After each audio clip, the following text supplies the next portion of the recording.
এই দোকানে এসেছি একটা বড় মাটির হাঁড়ি কিনবো বলে। এবার মাটির হাঁড়িতে কি তৈরি করব সেটা তো অবশ্যই তোমাদের দেখানো উচিত। প্রথমেই কাঠের জালে আমি এখানে চিকেন কষা করে নিচ্ছি বেশ ভালো করে। যা যা লাগে আর কি সবটাই দেওয়া হয়েছে এখানে। আর এখানে ঘরের মধ্যে আমি চালটা সেদ্ধ করে নিয়েছি। এখানে একটা গোটা বিরিয়ানির মশলাকে আমি টেলে শুকনো খোলায় তারপর বেটে নিয়েছি।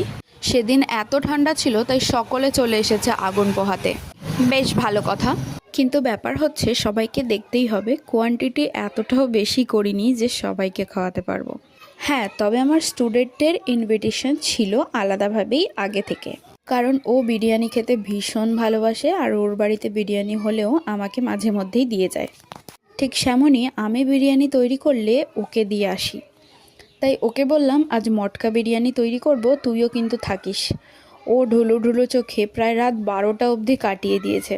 ওর চোখগুলো একবার দেখো কীরকম লাল লাল হয়ে আছে। আমারও ভীষণ খারাপ লাগছে, বেচারা স্কুল থেকে এসে আমার কাছে পড়ে তারপর এত রাত জেগেছিল। তাই ঝটপট করে বানাবার চেষ্টা করছিলাম। দেখো বিরিয়ানিটা দেখতে যেমন সুন্দর হয়েছে, খেতেও কিন্তু ভীষণ ভালো হয়েছে। কিন্তু আমি মিঠা আতরের পরিমাণটা একটু বেশি দিয়ে দিয়েছিলাম, তার জন্য সেন্টটা একটু কড়া হয়ে গিয়েছে।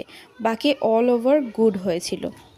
তোমরা চাইলে আমি পরবর্তীতে রেসিপিটা শেয়ার করতে পারি, কিন্তু তার আগে তোমরা আমাকে কমেন্ট বক্সে জানাবে কার কার রেসিপি প্রয়োজন। বানানো শেষ হয়েছে প্রায় রাত 11:30, আর আমরা খেয়ে দিয়ে উঠেছি প্রায় রাত 12টা।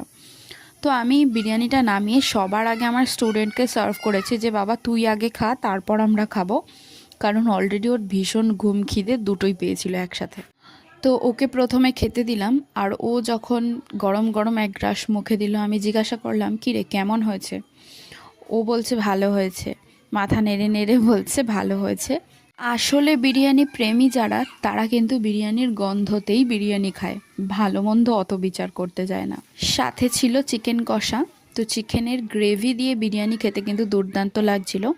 আর বিরিয়ানিতে আমার 2 টুকরো পেঁয়াজ না হলে চলে না, শসা না হলেও হবে, বাট